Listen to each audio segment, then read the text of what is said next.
Intamtha matam moibana nongsu thili thili tari nungthilduda nong thili thili tari ngaida khwaidagi nungaiba thabakti tumba chaka phukthana chasilaga tumba sini Mary changanta chathoktuna famungda tumdi tumdavi phone yenglaga lei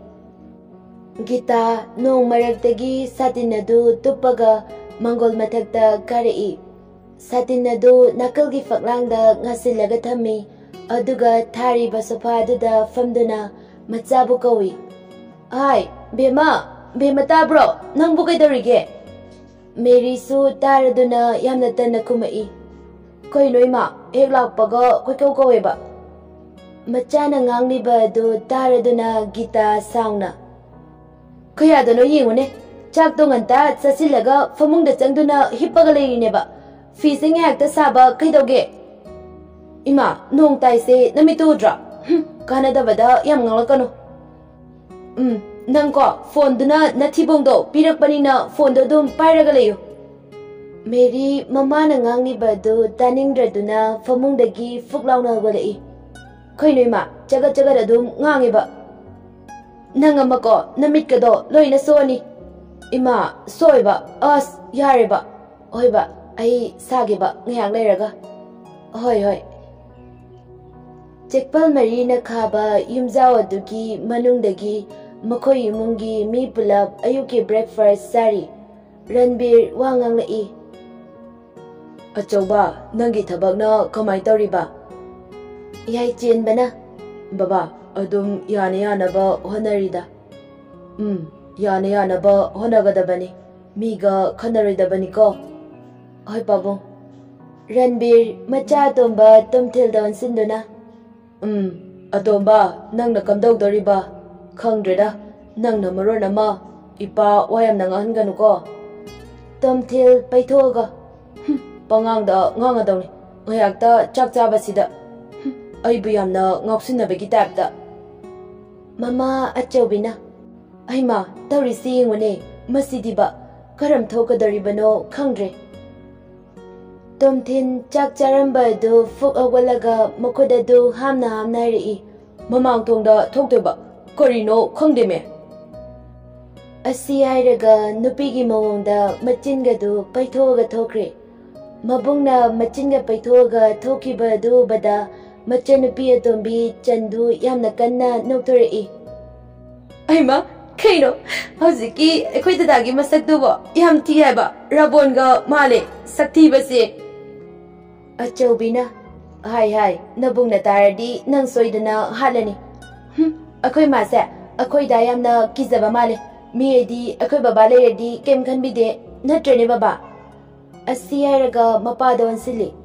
Ranbir su nomi taraga mane icha tombina haiba chumi Achawbi mapure bada oinana sauraga ri tawradabani mapa machani bu punkredi Somdana kamdauri Tomthil famungda longna hiblaga phone kana yengli Tanja aduda Rikigi kolai Tomthin phone adu pakhali adubu halwai ba fau nangde Rikigi haunabi pangangda ngangbidu tawrai Rikina Diman midi masak phajaba hironi na akhoinaga call tawroktre fauba tawrokte sak phajaba kaise yadiko Hekta pongpongda pongnaba malemsida leiriba sak phajaba singse nangdawna tawrangadrane Amu khanbagi mawongda ngyak tumina lei Tomthil wa mata haidi magi mamanabagi wa adu tadogi ngairaga lei Rikina makha tarai tawramoida nangna khara henjinba male dimanga yam saraidana aidiba ko hekta lambi dawni jani Rikina makha tarai tawramoida nangna khara henjinba male dimanga yamna saradine aidiba hekta lambi dawjani Tomthil du wadi ngangdana momonoi mina haraga noktanaga leine waga se khumdabi dimanga sadana Tomthil nokpa du fazilagai ngai kone phone ek pairakpadagi nangbu aina ngangbagi matamga pibroba Rikina adurasu adum marak thakadawne ꯑꯗꯨ ꯑꯣꯏꯔꯁꯨ ꯑꯩꯁꯦ ꯃꯔꯩ ꯍꯧꯔꯛꯑꯕꯅꯦ ꯃꯩꯇꯩ ꯃꯆꯥꯒꯤ ꯌꯥꯔꯦ ꯌꯥꯔꯦ ꯑꯣꯖꯥꯕꯨ ꯊꯕꯛ ꯌꯥꯝꯅ ꯆꯤꯟꯕ꯭ꯔꯣ ꯏꯁ ꯆꯤꯟꯗꯦꯗ ꯀꯥꯏꯗ ꯀꯣꯏꯔꯨꯁꯦ ꯍꯥꯏꯅꯣ ꯚꯥꯏ ꯀ꯭ꯋꯥꯀꯩꯊꯦꯜ ꯐꯥꯎꯗ ꯑꯃꯨꯛꯇ ꯆꯠꯂꯨꯁꯦ ꯑꯩꯈꯣꯏ ꯏꯆꯟꯒꯤ ꯐꯣꯟ ꯑꯝꯇ ꯂꯩꯕꯤꯔꯨꯁꯦ ꯍꯣꯏ ꯌꯥꯏꯌꯦ ꯚꯥꯏ ꯑꯗꯨꯗꯤ ꯍꯧꯖꯤꯛ ꯂꯥꯛꯑꯒꯦꯀꯣ ꯍꯣꯏ ꯍꯣꯏ ꯁꯨꯃꯥꯡ ꯑꯗꯨꯗ ꯂꯦꯞꯂꯒ ꯏꯃꯨꯡꯗ ꯑꯣꯟꯁꯤꯟꯗꯨꯅ ꯀꯟꯅ ꯀꯧꯔꯤ ꯍꯣ ꯃꯦꯔꯤ ꯃꯦꯔꯤ ꯇꯥꯗꯕ ꯃꯥꯜꯂꯤꯅꯦ ꯐꯃꯨꯡꯗ ꯐꯣꯟ ꯌꯦꯡꯂꯒ ꯁꯣꯏꯗꯅ ꯂꯩꯔꯝꯃꯅꯤ ꯑꯁꯤ ꯍꯥꯏꯅ ꯑꯃꯨꯔꯩ ꯏꯃꯨꯡꯗ ꯆꯪꯂꯛꯏ ꯃꯥꯅ ꯈꯟꯕꯗꯨꯃꯛ ꯇꯧꯔꯝꯃꯤ ꯐꯃꯨꯡꯗ ꯕ꯭ꯂꯥꯡꯀꯦꯠ ꯑꯃ ꯁꯨꯞꯆꯤꯜꯂꯒ ꯐꯣꯟ ꯑꯗꯨꯗ ꯃꯃꯤꯠ ꯆꯣꯡꯊꯣꯛꯈꯩ ꯌꯦꯡꯂꯒ ꯂꯩꯔꯝꯃꯤ ꯑꯃꯨꯔꯩ ꯐꯃꯨꯡ ꯃꯆꯤꯗ ꯐꯝꯊꯔꯒ ꯑꯩꯅꯒ ꯀꯧꯕ ꯉꯥꯡꯕ ꯇꯥꯗꯦ ꯍꯥꯏꯁꯤꯗꯤ ꯁꯤꯒꯤ ꯑꯣꯏꯔꯦ ꯑꯩꯅ ꯈꯪꯂꯕꯅꯦ ꯍꯩꯃꯥ ꯅꯪ ꯂꯥꯛꯏꯔꯣ ꯑꯩꯗꯤ ꯁꯦꯔꯦꯜ ꯅꯨꯡꯉꯥꯏꯔꯤꯉꯩꯗ ꯈꯪꯍꯧꯗ꯭ꯔꯦ ꯀꯥꯏꯗꯩ ꯈꯪꯂꯅꯤꯒꯦ ꯀꯥꯏꯗꯩ ꯐꯣꯟꯗꯨꯗ ꯅꯃꯤꯠ ꯆꯣꯡꯊꯣꯛꯈꯩ ꯌꯦꯡꯂꯒ ꯂꯩꯔꯦ 이베마 ꯅꯪ ꯅꯃꯤꯠꯄꯨ ꯁꯣꯛꯄꯨ ꯁꯣꯛꯃꯟꯗꯦ ꯑꯁ ꯌꯥꯔꯦ ꯑꯗꯣ ꯀꯩ ꯂꯩꯒꯦ ꯅꯪꯅ ꯇꯞꯇꯥꯈꯩ ꯀꯦꯔꯒ ꯂꯥꯛꯏꯗꯣ ꯀꯥꯏꯗ ꯆꯠꯁꯦ ꯍꯥꯏꯅꯣ ꯙꯥꯔꯤꯀꯤꯗꯣ ꯂꯥꯛꯀꯅꯤ ꯍꯥꯏꯌꯦ ꯀ꯭ꯋꯥꯀꯩꯊꯦꯜ ꯕꯖꯥꯔꯗ ꯑꯗꯨꯗ ꯃꯥꯅ ꯑꯃꯨꯛꯇꯪ ꯎꯅꯁꯦꯅ ꯍꯥꯏꯕ ꯑꯗꯨꯒꯤꯅꯦ ꯁꯦꯁ ꯌꯥꯗꯦꯀꯣ ꯅꯨꯄꯤꯁꯦ ꯌꯥꯔꯁꯦ ꯂꯣꯏꯁꯤꯜꯂꯣ ꯑꯗ ꯑꯝꯇ ꯆꯠꯃꯤꯟꯅꯔꯨꯁꯦ ꯃꯣꯏꯁꯨ ꯌꯧꯔꯛꯑꯅꯤ ꯍꯣꯏ ꯍꯣꯏ ꯁꯣꯝꯗꯅ ꯅꯨꯄꯥ ꯑꯅꯤꯗꯨꯁꯨ ꯀ꯭ꯋꯥꯀꯩꯊꯦꯜ ꯌꯧꯔꯗꯨꯅ ꯐꯣꯟ ꯌꯣꯟꯐꯝꯗ ꯆꯪꯂꯒ ꯐꯣꯟ ꯑꯃ ꯂꯩꯔꯦ ꯑꯗꯨꯒ ꯀꯨꯝꯊꯔꯛꯏ ꯔꯤꯀꯤꯅ ꯚꯥꯏ ꯑꯁꯤꯒꯤ ꯋꯦꯇꯤꯡ ꯁꯦꯠꯁꯤꯗ ꯑꯣꯏꯅ ꯉꯥꯏꯍꯥꯛ ꯉꯥꯏꯔꯁꯦ ꯇꯝꯊꯤꯜꯅ ꯃꯤꯒꯤꯗꯤ ꯂꯩꯖꯕ ꯀꯥꯏꯁꯦ ꯌꯥꯗꯦꯀꯣ ꯇꯧꯒꯗꯕꯅꯤ ꯇꯧꯒꯗꯕꯅꯤ ꯑꯩꯈꯣꯏꯒꯤ ꯄꯨꯟꯁꯤꯁꯤꯗꯤ ꯄꯨꯔꯥ ꯁꯤꯡꯒꯜꯒꯤ ꯄꯨꯟꯁꯤ ꯍꯥꯏꯗꯨꯅꯤ ꯑꯦꯁ 이봐 ꯅꯁꯛ ꯊꯤꯕꯁꯨ ꯅꯠꯇꯦ ꯅꯪꯅ ꯅꯨꯄꯤ ꯀꯣꯏꯌꯨ ꯌꯥꯖꯗ꯭ꯔꯒ ꯅꯨꯄꯤ ꯑꯃ ꯀꯣꯏꯌꯨ ꯍꯥꯏꯔꯨꯔꯦ ꯊꯤꯒ ꯐꯖꯩꯒ ꯃꯆꯤꯟ ꯄꯩꯒ ꯇꯨꯝꯃꯤꯒ 이봉아 ꯅꯪꯉꯣꯟꯗ ꯉꯥꯎꯔꯤꯕ ꯅꯨꯄꯤꯁꯤꯡꯗꯣ ꯑꯩꯗꯤ ꯅꯨꯡꯕꯨ ꯅꯨꯡꯉꯥꯏꯕꯤꯗꯦ ꯌꯥꯔꯦ 이봉아 ꯅꯣꯏꯅ ꯍꯥꯏꯔꯛꯄ ꯅꯨꯄꯤꯁꯤꯡꯗꯣ ꯅꯪꯁꯨ ꯑꯃꯨꯛꯇꯪ ꯌꯦꯡꯉꯨꯅꯦ ꯁꯛꯇꯥꯁꯤꯡꯗꯨꯒ ꯀꯥꯏꯗꯩ ꯌꯣꯇꯦꯛ ꯊꯥꯟꯇꯦꯛ ꯃꯥꯟꯕꯤ ꯉꯥꯛꯇ ꯃꯈꯣꯏꯅ ꯉꯥꯡꯅꯔꯤꯉꯩ ꯇꯟꯖꯥ ꯑꯗꯨꯗ ꯃꯦꯔꯤꯒ ꯑꯃꯨꯔꯩꯒꯁꯨ ꯂꯥꯛꯂꯝꯃꯤ ꯑꯃꯨꯔꯩꯅ ꯗꯥꯆꯥ ꯀꯌꯥꯝ ꯀꯨꯏꯔꯒꯦ ꯂꯥꯛꯄ ꯔꯤꯀꯤꯅ ꯃꯨꯔꯦ ꯂꯥꯛꯄꯒ ꯈꯪꯍꯧꯗ꯭ꯔꯦ ꯀꯨꯏꯗ꯭ꯔꯤꯗ ꯃꯈꯣꯏ ꯑꯅꯤꯒꯤ ꯃꯤꯡ ꯈꯨꯀꯧꯅꯗꯨꯗ ꯃꯦꯔꯤ ꯀꯟꯅ ꯍꯧꯅ ꯅꯣꯛꯊꯣꯔꯛꯏ ꯃꯈꯣꯏ ꯑꯅꯤꯒꯤ ꯃꯤꯡ ꯈꯨꯀꯧꯅꯗꯨꯗ ꯃꯦꯔꯤ ꯀꯟꯅ ꯍꯧꯅ ꯍꯦꯛꯇ ꯅꯣꯛꯊꯣꯔꯛꯏ ꯇꯣꯝꯊꯤꯟꯁꯨ ꯅꯣꯛꯂꯤꯕꯅꯤ ꯑꯗꯨꯕꯨ ꯇꯣꯝꯊꯤꯟ ꯃꯦꯔꯤꯕꯨ ꯎꯔꯨꯕꯗ ꯃꯃꯤꯠꯀ ꯀꯨꯞꯄ ꯀꯥꯎꯕ ꯃꯈꯩ ꯌꯦꯡꯗꯨꯅ ꯂꯩꯈ꯭ꯔꯦ ꯃꯦꯔꯤ ꯅꯣꯛꯄ ꯈꯔ ꯐꯥꯖꯤꯜꯂꯒ ꯍꯥꯏꯔꯛꯏ ꯀꯩꯅꯣꯕ ꯅꯕꯥꯅꯤꯒꯤ ꯃꯤꯡꯗꯥꯗꯨꯕꯣ ꯑꯩꯗꯤ ꯁꯤꯔꯦꯗ ꯀꯔꯤ ꯗꯥꯆꯥ ꯑꯃꯨꯔꯩ ꯑꯣꯏꯃꯥ ꯁꯤꯔꯦꯗ ꯑꯩ ꯑꯁꯤ ꯍꯥꯏꯔꯒ ꯑꯃꯨꯛ ꯀꯟꯅ ꯅꯣꯛꯊꯣꯔꯛꯏ ꯑꯃꯨꯔꯩꯅ ꯌꯥꯔꯦ ꯕꯦꯝꯃ ꯃꯤ ꯑꯩꯅ ꯀꯧꯔꯤꯁꯦ ꯅꯣꯏꯅꯗꯤ ꯈꯪꯂꯣꯏ ꯀꯔꯤꯒꯤ ꯀꯧꯔꯤꯕ ꯍꯣꯏ ꯕꯦꯝꯃ ꯅꯨꯡꯁꯤꯕꯗꯗꯤ ꯃꯤꯡꯒꯤ ꯈꯦꯠꯅꯕ ꯂꯩꯇꯦ ꯑꯩꯅ ꯄꯥꯝꯖꯩ ꯅꯨꯡꯁꯤꯖꯩꯅ ꯀꯧꯖꯔꯤꯕ ꯔꯤꯀꯤꯅ ꯌꯥꯔꯦ ꯌꯥꯔꯦ ꯇꯣꯛꯑꯣ ꯑꯩ ꯀꯥꯎꯕꯨ ꯀꯥꯎꯏ ꯁꯤꯁꯦ ꯑꯩꯒꯤ ꯏꯇꯥꯎ ꯇꯣꯝꯊꯤꯜ ꯑꯃꯨꯔꯩ ꯑꯩꯅ ꯍꯦꯛ ꯍꯥꯏꯕꯗꯣ ꯇꯣꯝꯊꯤꯜ ꯑꯁꯤ ꯍꯥꯏꯔꯒ ꯇꯣꯝꯊꯤꯟꯗ ꯑꯣꯟꯁꯤꯜꯂꯛꯄꯅꯤ ꯑꯗꯨꯕꯨ ꯇꯣꯝꯊꯤꯟꯒꯤ ꯃꯇꯧꯗꯨꯗ ꯔꯤꯀꯤ ꯅꯣꯛꯅꯤꯡꯕꯅꯗꯤ ꯂꯣꯏꯔꯦ ꯑꯗꯨꯕꯨ ꯃꯃꯥꯟꯅꯕ ꯑꯗꯨ ꯏꯀꯥꯏꯈꯤꯅꯤ ꯈꯟꯗꯨꯅ ꯍꯥꯏꯔꯛꯏ ꯚꯥꯏ ꯇꯣꯝꯊꯤꯟ ꯇꯥꯕ꯭ꯔꯣꯃꯦ ꯇꯣꯝꯊꯤꯟꯗꯨ 이캉 ꯈꯪꯅ ꯍꯥꯎ ꯆꯥꯔꯛꯑꯦ ꯍꯋꯥꯏ ꯊꯣꯡꯕ ꯃꯦꯔꯤꯒ ꯑꯃꯨꯔꯩꯒꯗꯨ ꯇꯞꯅ ꯃꯆꯤꯟ ꯈꯨꯝꯃꯒ ꯅꯣꯛꯏ ꯔꯤꯀꯤꯗꯨ ꯇꯞꯅ ꯁꯣꯏꯔꯣꯏ ꯅꯪ ꯉꯁꯤꯀꯣ ꯀꯩꯗꯧꯔꯒꯦ ꯔꯤꯀꯤꯗꯨ ꯃꯌꯥꯝꯗ ꯑꯣꯟꯁꯤꯜꯂꯒ ꯍꯥꯏꯔꯛꯏ ꯑꯗꯨꯗꯤ ꯃꯌꯥꯝ ꯂꯥꯛꯑꯣꯅ ꯀꯩꯅꯣꯝꯃ ꯆꯥꯔꯨꯁꯦ ꯍꯣꯏ ꯑꯁꯨꯝꯅ ꯃꯈꯣꯏ ꯃꯔꯤ ꯍꯣꯇꯦꯜ ꯑꯃꯗ ꯆꯪꯗꯨꯅ ꯑꯆꯥꯄꯣꯠ ꯆꯥꯃꯤꯟꯅꯔꯤ ꯑꯆꯥꯄꯣꯠ ꯆꯥꯔꯤꯕꯗꯨ ꯇꯣꯝꯊꯤꯜꯗꯤ ꯐꯖꯅ ꯆꯥꯔꯝꯗꯦ ꯃꯦꯔꯤꯗ ꯂꯣꯟꯅ ꯌꯦꯡꯗꯨꯅ ꯑꯗꯨꯝ ꯂꯩ ꯑꯁꯨꯝꯅ ꯑꯆꯥꯄꯣꯠ ꯆꯥꯕ ꯑꯗꯨ ꯂꯣꯏꯔꯗꯨꯅ ꯃꯈꯣꯏ ꯆꯠꯅꯕ ꯍꯥꯏꯗꯨꯅ ꯊꯧꯅꯔꯛꯏ ꯑꯃꯨꯔꯩꯅ ꯑꯗꯨꯗꯤ ꯗꯥꯆꯥ ꯑꯩꯈꯣꯏ ꯑꯃꯨꯛ ꯆꯠꯂꯨꯈꯤꯒꯦ ꯔꯤꯀꯤꯅ ꯑꯗꯨꯗꯤ ꯃꯦꯔꯤ ꯐꯖꯅ ꯆꯠꯂꯣꯀꯣ ꯙꯥꯔꯤꯀꯤ ꯑꯁꯤ ꯍꯥꯏꯔꯒ ꯃꯦꯔꯤꯒ ꯑꯃꯨꯔꯩꯒ ꯆꯠꯄ ꯍꯧꯏ ꯑꯗꯨꯕꯨ ꯅꯪꯍꯧꯔꯔꯣꯏ ꯍꯥꯏꯕꯒꯤ ꯃꯇꯥꯒꯨꯝ ꯇꯣꯝꯊꯤꯜ ꯔꯤꯀꯤꯗ ꯍꯥꯏꯔꯛꯏ ꯚꯥꯏ ꯑꯁ ꯃꯦꯔꯤꯒꯤ ꯅꯝꯕꯔ ꯑꯝꯇ ꯂꯧ ꯍꯥꯏꯕ ꯔꯤꯀꯤꯗꯨ ꯉꯛꯅ ꯀꯩ ꯍꯥꯏꯕ ꯑꯁ ꯚꯥꯏ ꯋꯥꯊꯤ ꯇꯧ ꯂꯩꯔꯦ ꯑꯝꯇ ꯂꯧ ꯍꯥꯏꯕꯅꯦ ꯍꯣꯏ ꯑꯃꯨꯔꯦ ꯑꯝꯇ ꯉꯥꯏꯈꯣꯕ ꯑꯁꯤ ꯍꯥꯏꯔꯒ ꯑꯃꯨꯔꯩꯕꯨ ꯀꯧꯔꯛꯏ ꯑꯃꯨꯔꯩꯁꯨ ꯃꯅꯤꯡ ꯑꯣꯟꯊꯣꯔꯛꯏ ꯀꯩ ꯍꯥꯏꯒꯦ ꯗꯥꯆꯥ ꯅꯣꯏ ꯅꯃꯥꯟꯅꯕꯤ ꯃꯦꯔꯤꯒꯤ ꯅꯝꯕꯔꯗꯣ ꯑꯃꯨꯛꯇ ꯄꯤꯔꯝꯃꯨꯕ ꯀꯩꯒꯤ ꯑꯁ ꯁꯨꯝ ꯉꯥꯡꯉꯦ ꯁꯠ ꯁꯠ ꯄꯤꯔꯝꯃꯨ ꯃꯇꯥ ꯑꯃꯅꯤꯅꯦ ꯍꯥꯏꯔꯛꯀꯦꯁꯦ ꯅꯝꯕꯔꯗꯨ ꯄꯤꯔꯝꯃꯒ ꯃꯈꯣꯏ ꯑꯅꯤꯁꯨ ꯆꯠꯂꯒꯦ ꯍꯥꯏꯅ ꯆꯠꯅꯈ꯭ꯔꯦ ꯃꯥꯒꯤ ꯅꯨꯡꯁꯤꯅꯕ ꯅꯨꯄꯥ ꯅꯨꯄꯤ ꯎꯅꯕꯗ ꯃꯃꯥꯟꯅꯕꯤ ꯃꯃꯥꯟꯅꯕ ꯌꯥꯎꯔꯛꯄ ꯍꯥꯏꯁꯤ ꯍꯧꯅꯁꯥꯅꯤ ꯃꯁꯤꯗ ꯁꯤꯡꯒꯜ ꯑꯣꯏꯕꯁꯤꯡꯒꯤꯗꯤ ꯀꯥꯟꯅꯕꯁꯨ ꯄꯤꯔꯤ ꯀꯅꯥꯅ ꯈꯪꯅꯤ ꯇꯥꯟ ꯆꯥꯟꯅꯗꯅ ꯃꯕꯥꯅꯤꯁꯨ ꯅꯨꯡꯁꯤꯅꯔꯛꯈꯤꯕ ꯑꯉꯛꯄꯅꯤ ꯃꯤꯑꯣꯏꯕ ꯑꯩꯈꯣꯏꯒꯤ ꯂꯣꯟꯆꯠꯁꯤ ꯁꯤꯃꯛꯅ ꯂꯣꯏꯅ ꯇꯧꯏ ꯍꯥꯏꯕꯗꯤ ꯅꯠꯇꯦ ꯈꯔꯒꯤ ꯋꯥꯅꯤ ꯑꯁꯨꯝꯅ ꯅꯨꯄꯥ ꯑꯅꯤꯗꯨꯁꯨ ꯌꯨꯝꯗ ꯍꯜꯂꯛꯑꯝꯃꯤ ꯇꯣꯝꯊꯤꯜꯒꯤ ꯃꯌꯨꯝ ꯌꯧꯔꯗꯨꯅ ꯔꯤꯀꯤꯅ ꯅꯤꯄꯥ ꯅꯌꯨꯝ ꯌꯧꯔꯦ ꯂꯩꯍꯧꯔꯣ ꯌꯥꯔꯦ ꯍꯣꯏ ꯚꯥꯏ ꯑꯁꯤ ꯍꯥꯏꯔꯒ ꯃꯀꯣꯛ ꯑꯗꯨ ꯍꯣꯠꯂꯒ ꯏꯀꯥꯏꯕꯒꯤ ꯃꯑꯣꯡꯗ ꯂꯩ ꯔꯤꯀꯤꯁꯨ ꯈꯪꯂꯗꯨꯅ ꯅꯤꯄꯥ ꯅꯪꯒꯤꯁꯦ ꯃꯦꯔꯤꯒꯤ ꯅꯝꯕꯔꯗꯣ ꯄꯥꯝꯃꯤꯔꯣ ꯍꯩꯁ ꯌꯥꯗꯦꯀꯣ ꯍꯣꯏ ꯅꯪꯅ ꯈꯜꯂꯤꯗꯣ ꯑꯩꯁꯨ ꯈꯪꯉꯦ ꯏꯕꯣ ꯍꯣꯔꯦꯟ ꯋꯥꯆꯞꯇ ꯊꯥꯔꯛꯑꯒꯦ ꯇꯣꯝꯊꯤꯟꯗꯨ ꯐꯠ ꯂꯥꯎꯅ ꯍꯥꯏꯔꯛꯏ ꯑꯁ ꯍꯧꯖꯤꯛ ꯑꯗꯨꯝ ꯄꯤꯔꯝꯃꯣ ꯄꯦꯜꯂꯕꯅꯤ ꯁꯦ ꯃꯦꯔꯤ ꯍꯔꯥꯎ ꯍꯔꯥꯎꯅ ꯏꯁꯩ ꯉꯪꯗꯨꯅ ꯆꯪꯂꯛꯏ ꯑꯍꯥꯟꯕ ꯅꯪꯕꯨ ꯎꯔꯨꯕ ꯃꯤꯀꯨꯞꯇ ꯈꯟꯖꯈꯤ ꯑꯩꯅ ꯏꯃꯥꯒꯤ ꯃꯌꯥ ꯏꯁꯩ ꯁꯛꯅ ꯃꯊꯟꯇꯁꯨ ꯃꯣꯃꯣꯟ ꯅꯣꯛꯆꯩ ꯑꯗꯨꯕꯨ ꯅꯣꯛꯂꯝꯕ ꯑꯗꯨ ꯆꯞ ꯂꯦꯞꯄꯤ ꯑꯗꯨꯒ ꯃꯥꯡꯒꯣꯜꯗ ꯂꯦꯞꯄꯒ ꯂꯩꯔꯤꯕ ꯃꯃꯥꯗ ꯇꯤꯡꯉꯛ ꯌꯦꯡꯉꯤ ꯒꯤꯇꯥ ꯍꯦꯛꯇ ꯂꯥꯛꯊꯕ ꯍꯧꯔꯛꯏ ꯉꯁꯥꯏꯗꯒꯤ ꯀꯗꯥꯏꯗ ꯆꯠꯂꯨꯒꯦ ꯍꯥ ꯏꯃꯥ ꯑꯩꯗꯣ ꯑꯃꯨꯔꯦꯒ ꯊꯕꯛ ꯑꯃ ꯆꯠꯂꯨꯕꯅꯦ ꯑꯩꯅ ꯏꯃꯥꯗ ꯍꯥꯏꯒꯦꯅ ꯇꯧꯕꯅꯦꯕ ꯑꯗꯨꯗ ꯃꯃꯥꯗꯤ ꯂꯩꯁꯨ ꯂꯩꯔꯝꯗꯦ ꯅꯣꯡꯉꯥꯟꯕꯗꯒꯤ ꯅꯨꯃꯤꯠ ꯇꯥꯕ ꯐꯥꯎꯕ ꯈꯔ ꯆꯥ ꯈꯔ ꯊꯛ ꯇꯧ ꯂꯩꯔꯅꯤ ꯑꯗꯨꯗꯒꯤ ꯑꯗꯨꯝ ꯐꯃꯨꯡꯁꯤꯗ ꯐꯣꯟ ꯑꯃ ꯄꯥꯏꯗꯨꯅ ꯂꯩꯔꯅꯤ ꯐꯣꯟ ꯌꯦꯡꯕ ꯋꯥꯔꯦ ꯍꯥꯏꯔꯀꯥꯟꯗ ꯂꯩꯀꯥꯏꯗ ꯂꯝꯒꯤ ꯁꯥꯗꯅ ꯑꯃꯨꯛ ꯆꯠꯂꯅꯤ ꯅꯪ ꯍꯥꯏꯁꯤꯅꯤ ꯏꯃꯥꯅꯦ ꯋꯥ ꯌꯥꯝꯅ ꯉꯥꯡꯅꯤꯡꯗꯦꯀꯣ ꯑꯁ ꯍꯣꯏꯕ ꯏꯃꯥ ꯑꯗꯨ ꯑꯁꯤ ꯍꯥꯏꯔꯒ ꯃꯃꯥꯒꯤ ꯃꯅꯥꯛꯇ ꯆꯪꯂꯛꯇꯨꯅ ꯐꯝꯂꯒ ꯃꯥ ꯑꯩꯒꯤ ꯐꯣꯟ ꯕꯦꯂꯦꯟꯁꯇꯣ ꯂꯣꯏꯈ꯭ꯔꯦꯕ ꯑꯃꯨꯛꯇ ꯍꯥꯞꯄꯤꯌꯣꯕ ꯑꯩꯅ ꯉꯁꯥꯏꯗꯒꯤ ꯉꯥꯡꯂꯤꯁꯦ ꯅꯪꯒꯤ ꯅꯅꯥꯗ ꯆꯪꯗꯦꯕ ꯅꯪꯒꯤ ꯕꯦꯂꯦꯟꯁꯇꯣ ꯌꯥꯎꯗ꯭ꯔꯀꯥꯟꯗꯗꯤ ꯀꯤꯁꯤꯟꯅꯔꯗꯅ ꯇꯧꯔꯅꯤꯅꯦ ꯍꯩ ꯌꯥꯝꯅ ꯇꯥꯅꯤꯡꯗꯦꯀꯣ ꯏꯃꯥ ꯄꯩꯁꯥ ꯂꯩꯇꯦ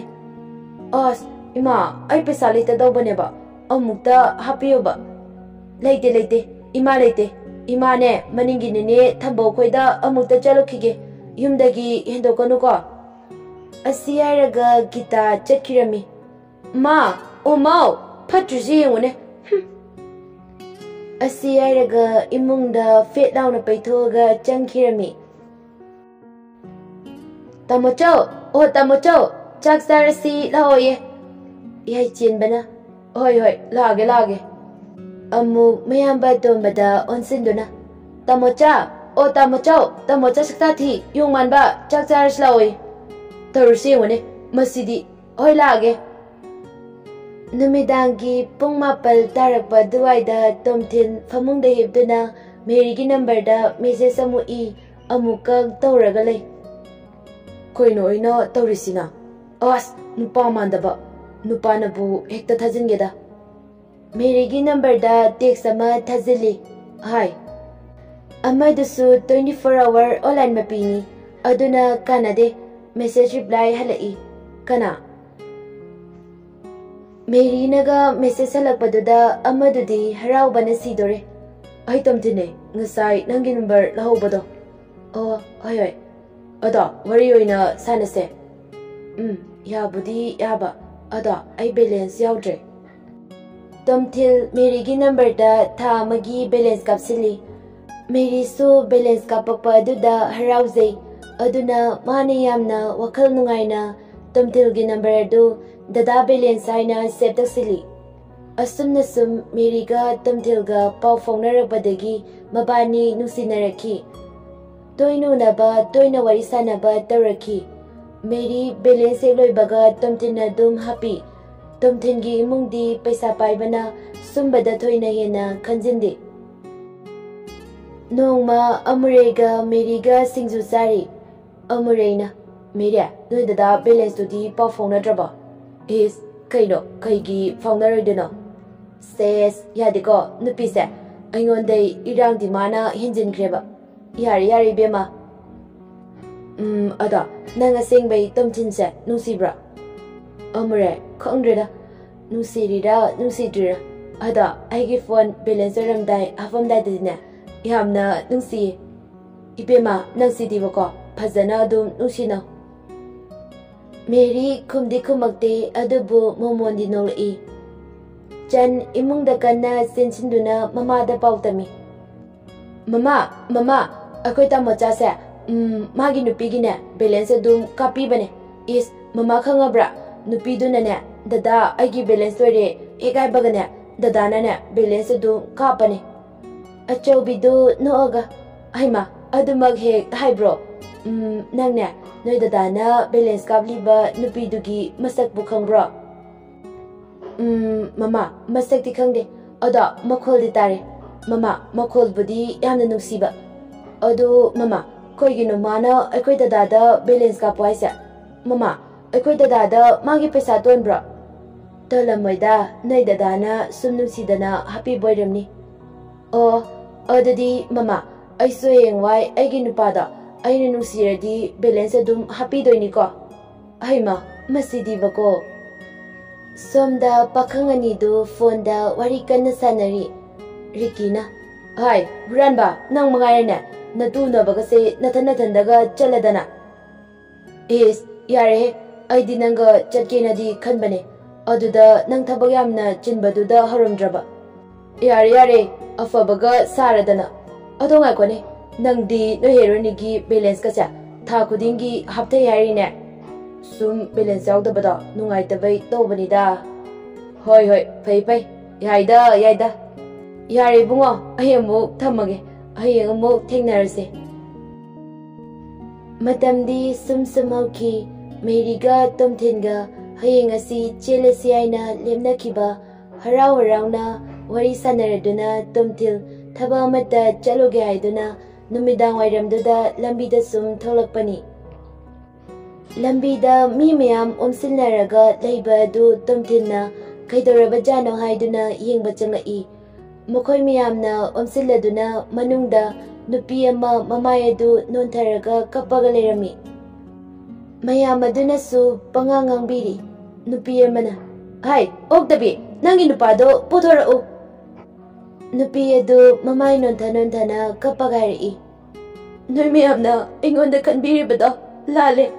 Aidi tukal machasi hangjaraga nongbagi hingnabagi sumnatagi sentanjabane. Ay balana pagthokpigano. Nupi amana amuk. Hai, chintibi na chintigano. Nang se kanano haiba aikhoina masang munna khangnabane. Mayam kay tawbirige nupi se maruko aga sunuyang ang taise. Tomtin madu tabada kari sukantha badagdana nupi dubu kaning bagi mayamgi mafamda hairai. Koino mayamna tawbirisiba ngomme haiduna mi amabu achumarang khangdana hekta maran sibiba masibu chanaba yaba wara. Mayam marakdagi nupi amana masigi nupasisu oktaboramni nupi asigi khongbunairamni mayam nupi nupani se kaina kalase. Mayam adusu punna hoi kalase mayam kaidawnarige kaina kalase. Makhoi anina haizabadu tabide khudakta makhoi ani kaina katkre. Miyoiba aikoigi lichatni kanana chumi kanana nali thidana mi amabu ngami haiduna hekta watpiba naibiba. Upai leita Tomtin nupi adu mayumda puba tarami. Makhoi ani wa amata ngangnada Tomtilgi mayumda nupi adu purai.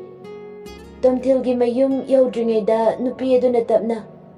Dada gari se mukta khambiyo. Tomtin gari adu khami nupi adu tamna kumthai aduga. Dada yare chatpikro. Tomtin ngakna nangdi. Dada aigidi palifam leite. Ikongna puba lambida ꯑꯩꯒꯤ ꯄꯟꯊꯨꯡꯐꯝꯅꯤ ꯗꯗꯥ ꯅꯪꯁꯨ ꯉꯁꯤꯗꯤ ꯑꯩꯕꯨ ꯀꯟꯅꯕ ꯍꯣꯠꯅꯕꯗ ꯑꯋꯥꯕ ꯅꯪꯂꯦ ꯇꯣꯝꯊꯤꯟꯗꯨ ꯇꯞꯅ ꯍꯥꯏꯔꯛꯏ ꯑꯩꯒꯤꯁꯨ ꯑꯩꯒ ꯅꯨꯡꯁꯤꯅꯖꯕ ꯅꯨꯄꯤ ꯂꯩ ꯑꯗꯨꯕꯨ ꯍꯧꯖꯤꯛꯇꯤ ꯃꯤꯌꯥꯝ ꯃꯃꯥꯡꯗ ꯅꯪꯁꯦ ꯑꯩꯒꯤꯅꯦ ꯍꯥꯏꯅ ꯂꯩ ꯄꯔꯦꯡ ꯑꯁꯤ ꯍꯨꯈ꯭ꯔꯕꯅꯤ ꯃꯥꯗꯤ ꯂꯩꯁꯥꯕꯤꯅꯤ ꯑꯩꯅ ꯆꯦꯟꯕ ꯂꯧꯕꯃꯛ ꯅꯠꯇꯦ ꯑꯗꯨꯅ ꯃꯥꯒꯤꯗꯤ ꯃꯇꯝ ꯂꯩꯔꯤ ꯑꯗꯨꯕꯨ ꯅꯪꯒꯤ ꯄꯨꯟꯁꯤꯗ ꯑꯩ ꯀꯟꯕ ꯄꯥꯝꯃꯤ ꯗꯗꯥ ꯂꯥꯛꯑꯣ ꯆꯠꯂꯁꯦ ꯑꯁꯤ ꯍꯥꯏꯔꯒ ꯃꯈꯣꯏ ꯑꯅꯤ ꯇꯣꯝꯊꯤꯜꯒꯤ ꯃꯌꯨꯝꯗ ꯆꯠꯈ꯭ꯔꯦ ꯃꯊꯪꯒꯤ ꯑꯌꯨꯛꯅꯤ ꯃꯦꯔꯤ ꯃꯣꯟꯗꯥ ꯅꯨꯡꯉꯥꯏꯅ ꯌꯥꯝꯅ ꯅꯨꯡꯉꯥꯏꯅ ꯐꯤ ꯁꯥꯔꯤ ꯑꯃꯨꯔꯩ ꯍꯥꯊꯨ ꯍꯥꯊꯨ ꯆꯦꯜꯂꯛꯇꯨꯅ ꯃꯦꯔꯤ ꯑꯣ ꯃꯦꯔꯤ ꯃꯦꯔꯤꯅ ꯀꯩꯅꯣ ꯑꯃꯨꯔꯦ ꯅꯪꯅ ꯑꯗꯨ ꯌꯥꯝ ꯀꯟꯅ ꯆꯦꯜꯂꯛꯏꯁꯤꯅ ꯑꯃꯨꯔꯩꯗꯨ ꯌꯥꯝꯅ ꯅꯨꯡꯉꯥꯏꯇꯅ ꯃꯦꯔꯤ ꯅꯪ ꯄꯥꯎ ꯇꯥꯗ꯭ꯔꯤꯕꯣ ꯀꯩꯅꯣ ꯍꯥꯏꯁꯦ ꯅꯪꯒꯤ ꯗꯗꯥ ꯕꯦꯂꯦꯟꯁꯇꯣ ꯅꯨꯄꯤ ꯑꯃ ꯆꯦꯟꯈ꯭ꯔꯦ ꯋꯥꯗꯨ ꯇꯥꯕꯗ ꯃꯦꯔꯤ ꯌꯥꯝꯅ ꯉꯛꯅ ꯀꯩꯅꯣ ꯍꯥꯏꯁꯦ ꯅꯪꯅ ꯍꯥꯏꯁꯦ ꯑꯆꯨꯝꯕꯔꯣ ꯃꯥꯅꯦ ꯗꯥꯏꯔꯤꯀꯤꯅ ꯍꯥꯏꯔꯛꯄꯅꯦ ꯃꯦꯔꯤꯗꯨ ꯄꯦꯔꯤ ꯄꯦꯔꯤ ꯇꯧꯔꯒ ꯀꯩꯅꯣ ꯍꯥꯏꯁꯤꯕꯣ ꯑꯁ ꯑꯩꯅ ꯃꯥ ꯅꯨꯡꯁꯤꯔꯀꯥꯟꯁꯤꯗ ꯉꯁꯤ ꯆꯦꯟꯁꯦꯅ ꯍꯥꯏꯅꯩꯅꯦꯕ ꯀꯩꯅꯣ ꯗꯥ ꯕꯦꯂꯦꯟꯁ ꯅꯪꯅ ꯇꯧꯔꯤꯁꯤꯕꯣ ꯑꯩꯕꯨ ꯀꯅꯥꯒ ꯂꯩꯃꯤꯟꯅꯧ ꯍꯥꯏꯕꯅꯣ ꯑꯃꯨꯔꯩꯗꯨ ꯁꯥꯎꯅ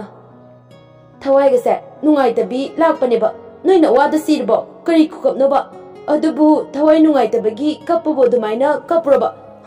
ꯅꯪꯀꯣ ꯑꯃꯨꯔꯦ ꯀꯃꯥꯏꯅ ꯇꯧꯗꯣꯏꯅꯣꯕ ꯑꯩꯒꯤ ꯐꯣꯟꯒꯤ ꯕꯦꯂꯦꯟꯁ ꯌꯥꯎꯗ꯭ꯔꯀꯥꯟꯗ ꯃꯥꯅ ꯍꯥꯞꯄꯅꯦꯕ ꯑꯁ ꯗꯥ ꯕꯦꯂꯦꯟꯁ ꯅꯪ ꯌꯥꯝꯅ ꯐꯠꯇꯦꯀꯣ ꯄꯠꯂꯣꯀꯣ ꯅꯪꯒꯤ ꯊꯃꯣꯏꯗꯣ ꯗꯥ ꯕꯦꯂꯦꯟꯁ